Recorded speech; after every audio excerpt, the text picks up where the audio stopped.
97 में किसी और नाम से यहाँ पर पहले इस्टेब्लिश हुए, बाद में इनका नाम चेंज हुआ है। लेकिन जो पूरी कहानी है वो ये है कि 95 में सुप्रीम कोर्ट ने ऑर्डर किया कि दिल्ली से पॉल्यूटिंग इंडस्ट्रीज को बाहर जाना है। तो दिल्ली से पॉल्यूटिंग इंडस्ट्रीज बाहर आई, उनमें से एक ये इंडस्ट्री थी जो यहाँ लोकेट हुई। तो यहाँ के 16 हेक्टेयर एरिया को एनसीआर प्लानिंग बोर्ड जो था उसने ये कहा कि ये इंडस्ट्रियल यूज में रहेगी और इसकी 16 हेक्टेयर को एज ए इंडस्ट्री ईयरमार्क किया उन्होंने। और ये भी निर्देश दिया कि जो बोर्ड है यहाँ का, खुर्जा डेवलपमेंट अथॉरिटी जो है, खुर्जा बुलंदशहर डेवलपमेंट अथॉरिटी, वो अपने मास्टर प्लान में इस 16 हेक्टेयर को एज ए इंडस्ट्री डाल लें। और इस 16 हेक्टेयर को इंडस्ट्री के रूप में जोड़ने के फलस्वरूप अगर उनके मास्टर प्लान का टोटल इंडस्ट्रियल एरिया बढ़ जा रहा है तो कहीं और 16 हेक्टेयर एरिया को निकाल दें। ये उनका स्पष्ट निर्देश थे। लेकिन इसके बावजूद भी खुर्जा बुलंदशहर डेवलपमेंट अथॉरिटी ने ऐसा नहीं किया। उन्होंने अपना मास्टर प्लान में नहीं किया।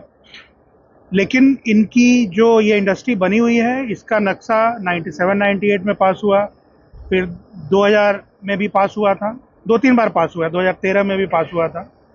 तो अभी इन सब की बात सुनने के बाद आज की बैठक में डीएम साहब हैं, वीसी थी, एनसीआर प्लानिंग बोर्ड के भी लोग थे। अब उनका कहना है कि हमने 60 मीटर पे ग्रीन बेल्ट कर दिया है, हाईवे से 60 मीटर पे ग्रीन बेल्ट कर दिया है। लेकिन ये सारा ग्रीन बेल्ट करना ना करना, ये सारी बातें 97-98 के बाद की हैं। तो 97-98 में जब ये 16 हेक्टेयर इंडस्ट्रियल एरिया है तो ये इंडस्ट्रियल एरिया रहेगा और इसके दाएं बाएं जहां उनको ग्रीन करना है वो ग्रीन कर सकते हैं। तो ये कंक्लूजन दिया गया, ये निष्कर्ष दिया गया कि ये इंडस्ट्री ठीक अपनी जगह पर बनी है और सुचारू रूप से चलेगी, किसी को कोई दिक्कत इसमें नहीं होना चाहिए। और डेवलपमेंट अथॉरिटी को अगर यहाँ पर कोई परेशानी है तो ये कुल एरिया 16 हेक्टेयर और इसके साथ जो लगा हुआ कुछ और एरिया इन्होंने 100 हेक्टेयर इंडस्ट्रियल बना रखा है, तो वो हम लोग यूपीसीडा को ट्रांसफर कर सकते हैं, इंडस्ट्रियल डेवलपमेंट अथॉरिटी को, और फिर वो अपना इंडस्ट्री के रूप में चलाएंगी। लेकिन इस 16 हेक्टेयर एरिया के अंदर कोई ग्रीन बेल्ट नहीं माना जाएगा। जो भी ग्रीन बेल्ट है उसके आगे पीछे इनको करना है, इसके हिसाब से इनको मास्टर प्लान चेंज करना है या रीजनल प्लान चेंज करना है। जो भी चेंज करना है वो चेंज करें, क्योंकि ये सारी चीजें इंडस्ट्री बनने के बाद आई हैं। तो ये निष्कर्ष है। Thank you.